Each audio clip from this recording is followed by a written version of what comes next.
Merhaba, Shalom and welcome to the exciting podcast Israel and Palestine Unpacked that is dedicated to exploring the complexities of the ongoing political situation between Palestinians and Israelis. Throughout this podcast, we will explore unresolved issues, the human cost, and the diverse experiences and perspectives of those directly affected. These discussions demand sensitivity, as the emotional weight of the topic cannot be overlooked. So far, we have focused primarily on the personal stories of individuals, their experiences, struggles and views, which provide valuable insights into how lived experiences shape perceptions. Moving forward, in the near future, I aim to engage with academics, historians, journalists and writers who have examined different dimensions of this complex political landscape.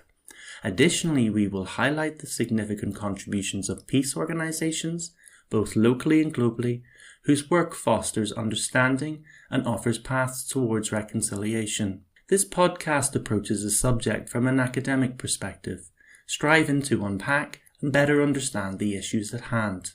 I am not a journalist by trade, and my interviewing skills are continually developing. With each conversation, I aim to grow through self-awareness and constructive feedback. While I may occasionally miss opportunities to further explore claims or subjects, I view these moments as steps in a learning journey that I hope will make each episode more insightful. Finally, it is important to emphasize that all views expressed are those of the interviewees alone, and do not necessarily reflect the views of this podcast. Before we begin, I would like to give a special thanks to Connery McCulloch for taking the time to edit this episode during a busy time in my life. In this episode, we speak with Omri, a 35-year-old Israeli who recently returned to live in Israel after several years in Europe. It's worth noting that this conversation was recorded while he was still living in the Netherlands. He frequently takes part in protests against his own government, yet he also believes that Israel's military actions in Gaza, Lebanon and beyond are justified. It's a tension that many Israelis grapple with, opposing their government's policies while still supporting what they see as the country's right to defend itself. In this episode, we explore that tension. We talk about what it was like growing up in Ramat Gan in the 1990s, a childhood shaped by the aftermath of the Oslo Accords, the hope they inspired, and the disillusionment that followed. We reflect on what outsiders often misunderstand about Israelis, and how fear, trauma, and politics have shaped a country still wrestling with its identity, its security, and its future. We also talk about what it means to be Jewish in Europe today, and how living abroad has given Omri new perspectives on his own country, as well as the broader global conversation surrounding the conflict. This is a personal, thoughtful, and sometimes difficult conversation, one that doesn't seek to provide easy answers, but instead offers insight into the lived reality of an Israeli who, like many others, is caught between protest and patriotism, grief and resolve, hope and heartbreak. First of all, it's great to be here with you today. But before we dive in, and no matter what topic we discuss today or what we're going to say, as we speak, we have 101 Israeli hostages being held in the tunnels under Gaza. It's not some propaganda, it's actual situation. And I think it's very important to point a light at it. Two of them are Kfir Bivas, less than 2 years old, and his 5-year-old brother, Ariel. There are 101. They're hostages. They've been taken from their homes, from their beds, from the party celebrating peace, yeah? And I think every decent human being should call for their immediate release. I cannot start a conversation about this topic without mentioning them. This is for my own personal feeling. So now that we touched upon that, let's get to your question. What was it like growing up in Ramat Gan in the 90s? Ramat Gan is the city I'm from. It's a suburb of Tel Aviv. And growing up there, I think, was a typical childhood, what someone like you might say. It's just a neighboring city to Tel Aviv, so really an urban childhood. I spent my days playing with friends in parks, going to school, coming back from school, enjoying time with family, etc. And I think it's similar to most of the Western world. Yeah. And Disney, Mulan, Hercules, playing football, that sort of stuff. Um, so despite the complexities around us of the region, we were just kids trying to enjoy life and having a cultural life just in Hebrew. Yeah, that's our language. And nothing is out of the ordinary, I think, for a little boy. That's it. So your childhood was during the period of the 90s, if I'm not mistaken. You know, you've had the tail end of the first Intifada.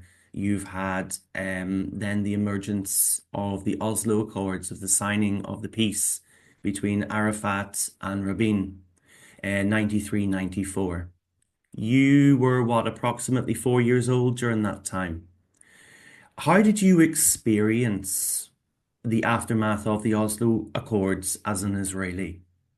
Yeah, as you said, I was 3 or 4 years old, so I don't remember what the public atmosphere was like when they were signed. So I didn't fully grasp the significance at the time. However, my family was always supportive of Rabin, of the peace process, and there was always a real sense of hope during those years. At least that's what I'm told. A 3-year-old boy don't pay attention to politics too much. And when the Prime Minister Rabin, who signed the accords, was assassinated in late 1995, we were devastated. Yeah, my family was in such pain because it felt like we've lost the best chance we had at the time for peace with our neighbors, with the Palestinians. But even after that, and after his assassination, I still believe in the possibility of peace. So you're asking about the aftermath of the Oslo Accord, about what happened after. So as I grew older, the reality around me changed dramatically. In the second Intifada, which began in the 2000s, it was a period that marked intense violence coming from the Palestinian side. I'm sure that if you'll interview a Palestinian, they will say it was a massive rise of violence from the Israeli army side. And for us, the way I saw it, because I'm telling my perspective, if you're unfamiliar with the second Intifada, we're talking about a few years of terror attacks against innocent civilians, suicide bombings in buses and in restaurants and in shopping centers, and over 1,000 Israeli civilians were killed by terror attacks. So this constant threat for me as a 10-year-old or 11-year-old, it became part of my daily life, even though thankfully I was never a target directly. I knew people, but never me. So Israelis developed this sort of dark coping mechanism. We would sometimes think, if I were a terrorist, how would I attack this place? Yeah, not because we want to attack it, but as a way to stay vigilant. It's that kind of a dark humor.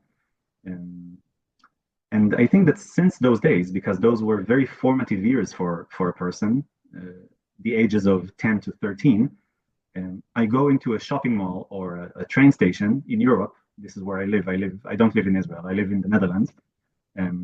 I go there and there's no security screening. So good for them. I'm happy. It's just worried. It's just weird for me that it doesn't happen because that's how I grew. From conversations that I've had with people in the past, both Israelis and Palestinians, there are a wide variety of factors that each side point to that states the Oslo Agreement failed because X, Y, and Z. From your own particular perspective, from your own experience living through those years in Israel and Ramat Gan, what do you think were some of the weaknesses of the Oslo Accords that led then to the disappointment, the loss of hope that there could be peace between Israelis and Palestinians, that then resulted in an uptake in violence? If we are two groups, I have one group and you are on the other group, and we only have one radical person from my group and only one radical person from your group, and my radical person comes to all of you and slaps you all in the face. Maybe your radical person comes and retaliates. I think it affects the entire group.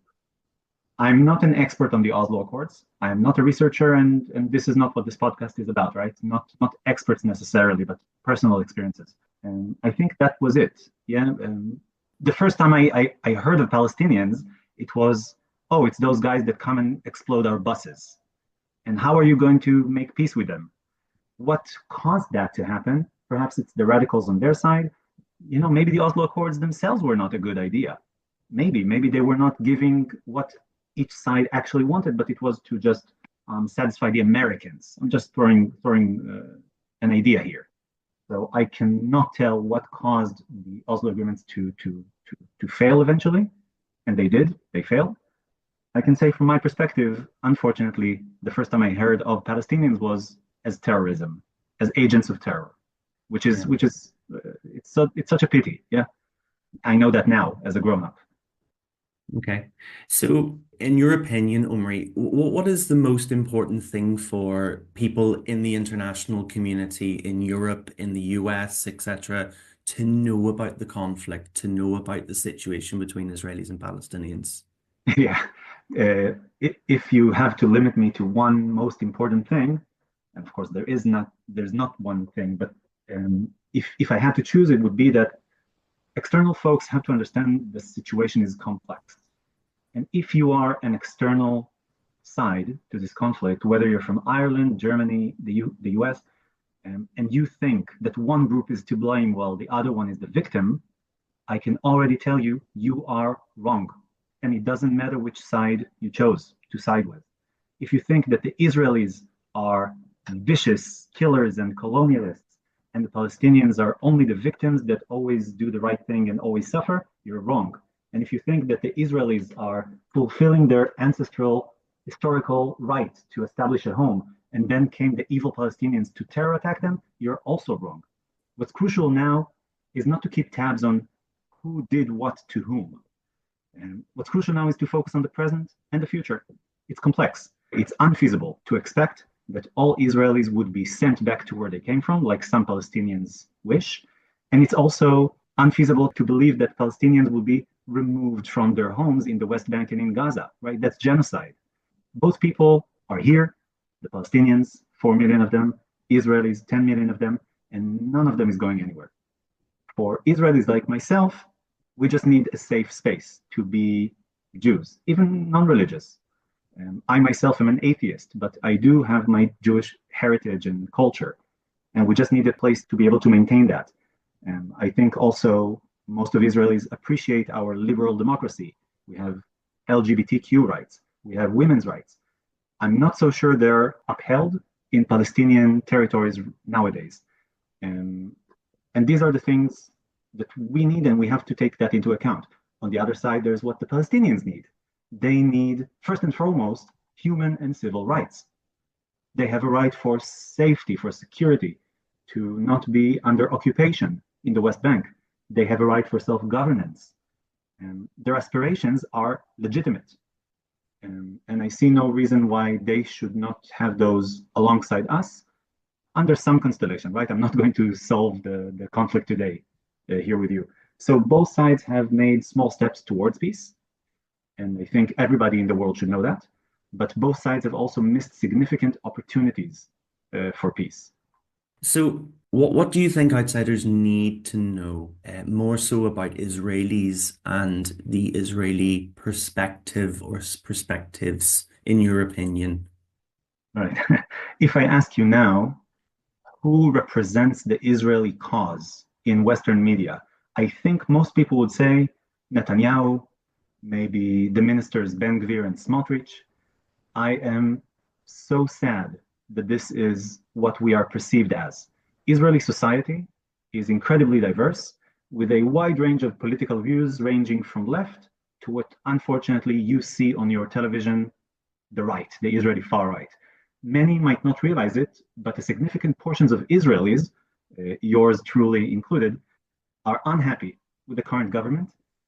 Our Prime Minister Netanyahu is under trial for corruption, and his coalition has leverage on him because of that. So it includes far-right elements that otherwise would not have gotten into the government in the first place. I disagree with all of them. I despise them. My friends and family attend protests against this government on a weekly basis, and I join them whenever I visit Israel, whenever I visit back home. So we're advocating for preservation of our democracy and the values we hold dear, which this government doesn't really represent. Yeah. So just know that we're like you. We want to live in peace. Whether you live in Paris or in Berlin, We just want peace. And the horrors of October 7th might have not received the same attention in your television as it does in Israel, but for us, they've affected us deeply. Many people who believed in peace before might not see peace in the foreseeable future. So, despite of it all, Israelis are pragmatic. Yeah, we want our life, we want our work, we want our education, and we're not interested in conflict or anything. And this is what I think, what I wish more people knew. Yeah. You know, from an outside perspective, there are individuals and groups of people who would argue that, for example, you have Netanyahu in government as the lead party with a coalition of, I think, what is considered the most right-wing Israeli government ever. How do we get to this point? Because an outsider could argue that it's because people have voted him in and his party, and that reflects an overall shift to the right of within Israeli politics. Why do you think that has happened? Do you think there's a fear there, a desire or a promise for security? Why do you think that's happened? Um, First, we have to dwell on the concepts of right and left. I used it first and then you followed, but I actually think that's a mistake. The current Okay. government, economically at least, are implementing left-wing economic policies. They are, I wouldn't call them right, I wouldn't say that they're right politically. They are more aggressive, maybe more conservative, less liberal. If that's right, then okay. You have challenged and said, you have challenged me and said Netanyahu is in power and he has a right-wing government in power. I mean, Israel is a democracy, right? If they are in power, that must reflect the will of the people. To which I'll say yes, to an extent. The current political structure and the way the system works allows you to be the prime minister, even if you are the smallest party in the parliament, in the Knesset. Um, Likud is in the last election, which happened 1 year before October 7th.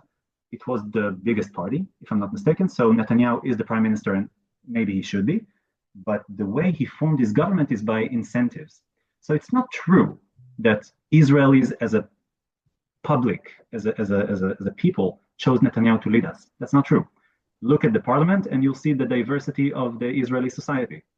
Not to mention, if you had elections today, I personally believe that Netanyahu would crash and all of these quote unquote right wing parties would crash with him.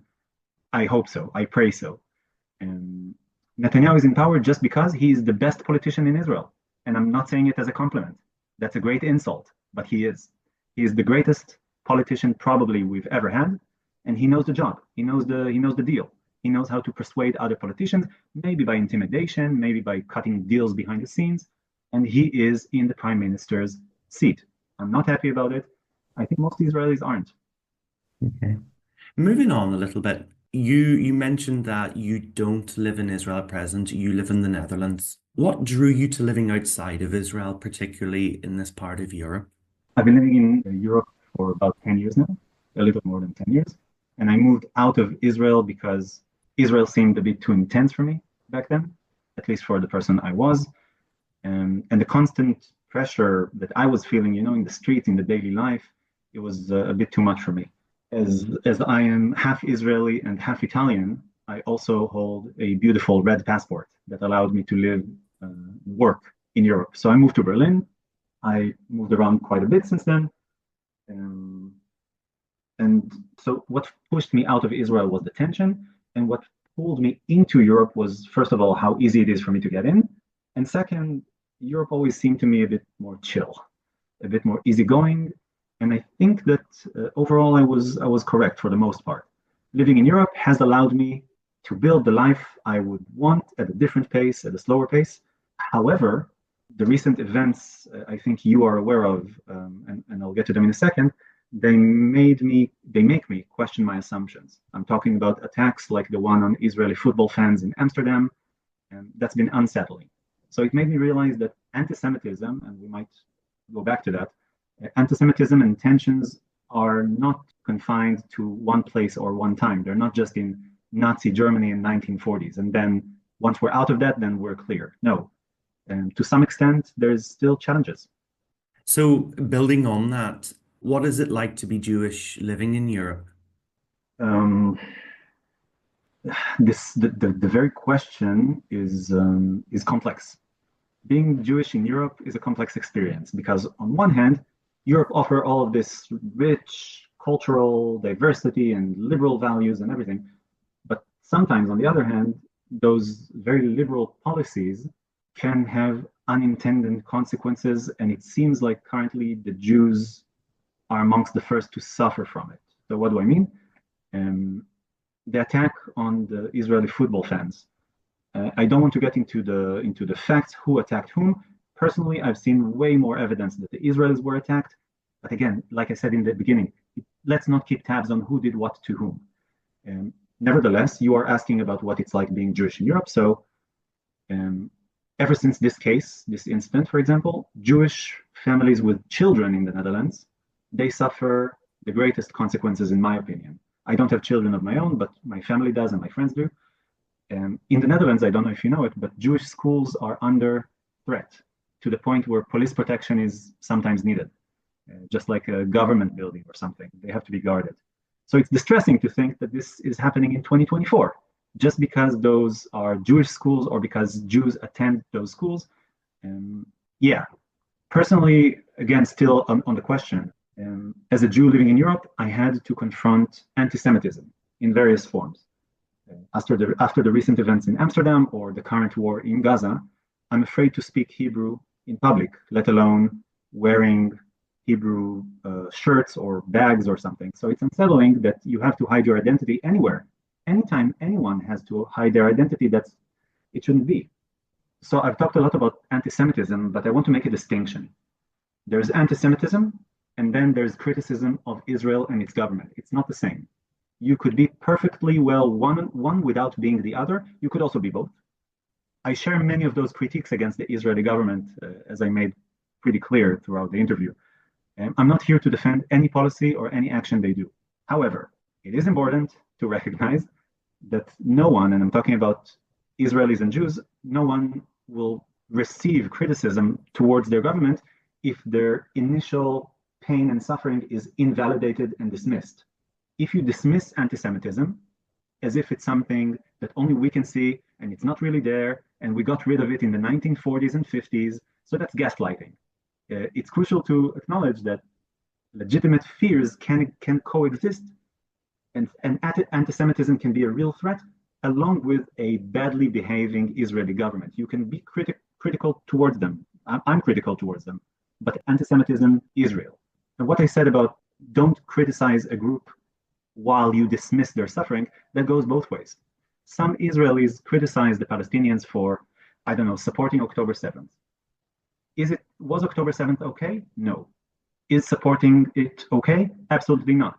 But that does not mean the Palestinians don't suffer. They do immensely in Gaza, in the West Bank, for years, decades. So far-right Israelis just focus on the terror attack from the Palestinians, the shooting, the October 7th.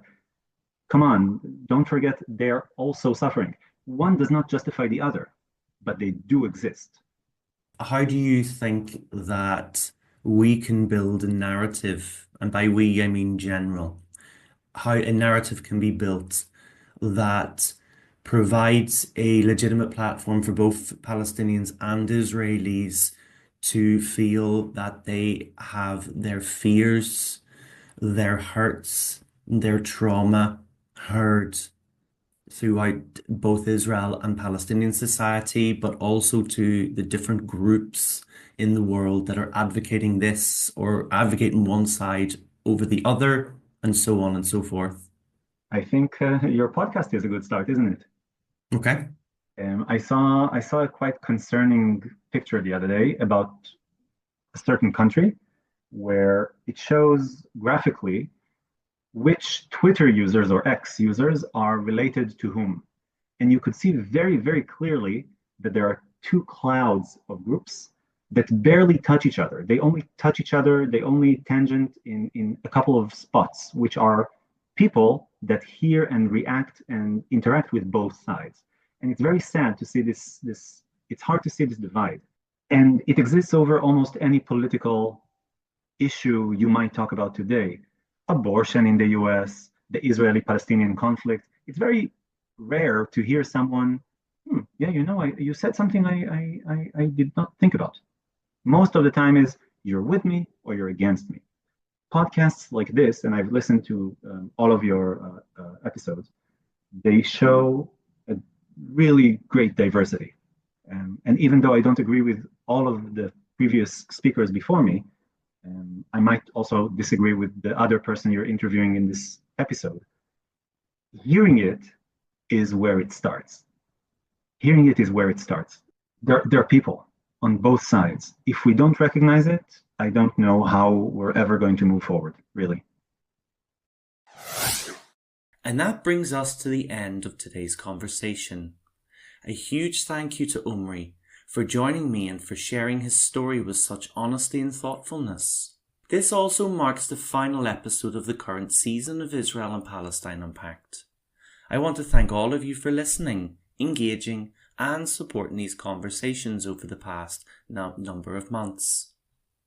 The podcast will return in September, and I'm currently preparing a new series with a particular focus on Jerusalem, exploring the city's complex role in the conflict through history, politics, as well as the personal experiences of the people who make up the city. Alongside that, there'll be more interviews with individuals whose voices deserve to be heard, from both within the region and beyond.